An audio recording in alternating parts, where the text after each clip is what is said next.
Hi అండి అందరికీ. ఈ వీడియోలో అయితే సూపర్గా ఉండే 2 కాంబినేషన్ కర్రీస్ అయితే చెప్పబోతున్నాను. అవేంటంటే ఒకటి టమోటో చింతపండు చారు, రెండోది ఆలుగడ్డ పిట్టు లేదా మా సైడ్ అయితే ఉల్లగడ్డ పిట్టు అని పిలుస్తారు. మీ సైడు ఏమని పిలుస్తారో కామెంట్ చేయండి. ఫస్ట్ అయితే టమోటో చారు కోసం ఎలా చేసుకోవాలో చూద్దాం. టమోటో చారు కోసం ఒక పెద్ద నిమ్మపండు సైజ్ అంతా చింతపండును తీసుకొని బాగా వాష్ చేసి ఒక అరగంట సేపు నాననివ్వాలి. అరగంట సేపు నానాక అందులోనే 3 పెద్ద సైజ్ టమోటాలను కూడా తీసుకొని బాగా కడిగి పైన తల తీసి అందులోనే చిన్న చిన్న ముక్కలుగా కట్ చేసి వేసుకోవాలి. అందులోనే గుప్పెడు కరివేపాకు కూడా వేసి 3 కలిపి స్టవ్ మీద పెట్టుకోవాలి. ఒక 10 నిమిషాలు బాగా ఉడకనివ్వాలి. వీడియోలో చూపిస్తున్నట్టుగా ఉడకడం స్టార్ట్ అయ్యి బాగా పొంగొచ్చే వరకు ఉడికించాలి. ఇవి బాగా మసలాలి. ఇవన్నీ బాగా మసిలి బాగా ఉడికాక స్టవ్ ఆఫ్ చేసుకోవాలి. స్టవ్ ఆఫ్ చేసుకొని చల్లారనివ్వాలి. ఈలోపు మనం రసం పొడి కోసం ప్రిపేర్ చేసుకుందాం. దానికోసం అయితే ముందుగా కొద్దిగా ధనియాలు, కొద్దిగా కందిపప్పు, ఒక పచ్చిమిర్చి, ఒక ఎండుమిర్చి, ఒక 10 మిరియాలు, కొద్దిగా జీలకర్ర తీసుకొని బాగా ఫ్రై చేయాలి.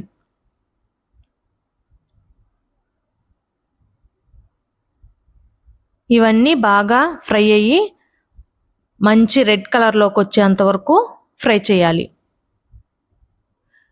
ఫ్రై చేస్తూనే ఉండాలి, లేదంటే మాడిపోతాయి. వీడియోలో చూపిస్తున్నట్టుగా ఇలా కలర్ మారి రెడ్ కలర్లోకి వచ్చాక స్టవ్ ఆఫ్ చేసుకొని రోట్లో వేసుకొని దంచుకోవాలి. రోట్లో అయినా వేసుకోవచ్చు, లేదా మిక్సీ అయినా పట్టుకోవచ్చు. ఇలా మెదిగాక అందులోనే ఒక 10 నుంచి 12 వెల్లుల్లిపాయలు కూడా వేసుకొని దంచుకోవాలి. నేనైతే రోట్లో వేసి దంచుకున్నాను కాబట్టి ఇలా దంచుకున్నాను. ఈ పొడిని పక్కన పెట్టుకోవాలి. ఇప్పుడు ముందుగా ఉడికించి పక్కన పెట్టుకున్న టమోటో, కరివేపాకు, చింతపండు రసాన్ని బాగా తీసుకోవాలి. మెత్తగా చేత్తోనే నలుపుకొని మెదుపుకోవాలి. వీడియోలో చూపిస్తున్నట్టు చేత్తోనే టమోటాలన్నీ పిసికి పక్కన తీసి పెట్టుకోవాలి. ఈ రసంలో ముందుగా మనం పొడి చేసి పెట్టుకున్నాం కదా, ఆ పొడిని కూడా కలుపుకోవాలి. ఇప్పుడు పోపు కోసం ఒక ప్యాన్ పెట్టుకొని అందులో 2 టేబుల్ స్పూన్స్ ఆయిల్ వేసుకోవాలి. ఆయిల్ హీట్ ఎక్కాక అందులోనే కొద్దిగా ఆవాలు కూడా వేసుకోవాలి. ఆవాలు బాగా చిటపట్లాడేంత వరకు ఫ్రై చేయాలి. ఇప్పుడు అందులోనే కొద్దిగా కరివేపాకు కూడా వేసి ఫ్రై చేయాలి. ఈ పోపుని ముందుగా మనం ప్రిపేర్ చేసి పెట్టుకున్న రసంలో పోసుకోవాలి. ఇప్పుడు పోసి అంతా బాగా కలిసేంత వరకు కలుపుకోవాలి. వీడియోలో చూపిస్తున్నట్టుగా అంతా బాగా కలిసేంత వరకు కలుపుకొని ఒక పొంగు వచ్చేంత వరకు గ్యాస్ స్టవ్ మీద పెట్టుకోవాలి. ఈ రసం మరీ వేడిగా పొంగాల్సినంత అవసరం లేదు, జస్ట్ ఒక చిన్న పొంగు వస్తే సరిపోతుంది. మరీ ఎక్కువ మసిలితే మాత్రం రసం అంత టేస్టీగా ఉండవు. ఇప్పుడు ఉల్లగడ్డ పిట్టు ఎలా పెట్టుకోవాలో చూద్దాం. దానికోసం అయితే ముందుగా ఆలుగడ్డలను తీసుకొని 2 నుంచి 3 ముక్కలుగా కట్ చేసుకొని ఒక ప్యాన్లో వేసి ఉడికించుకోవాలి. ఆలుగడ్డలు బాగా ఉడికేంత వరకు ఉడికించాలి. ఆలుగడ్డలు ఎలా ఉడికాయో తెలియాలంటే ముందుగా ఒక చాకు లేదా ఫోర్క్ తీసుకొని ఆలుగడ్డను గుచ్చాలి.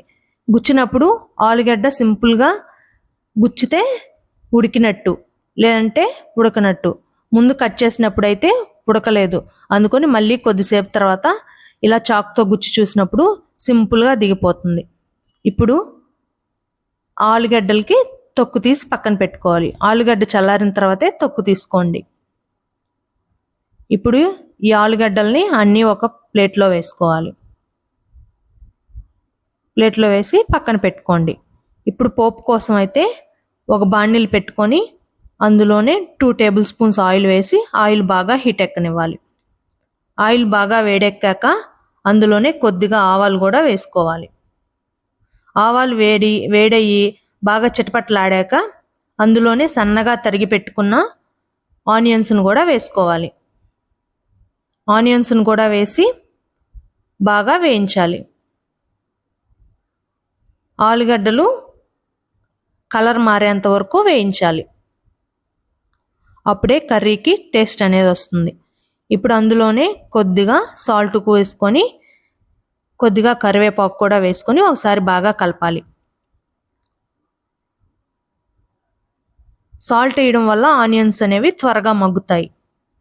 ఇప్పుడు అన్నీ బాగా కలిసేంత వరకు కలుపుకోవాలి. ఇప్పుడు అందులోనే కొద్దిగా పసుపు కూడా వేసి ఒకసారి బాగా అంతా కలిసే వరకు కలుపుకోవాలి. అన్నీ బాగా కలిసి ఆనియన్స్ బాగా మగ్గేంత వరకు ఫ్రై చేయాలి.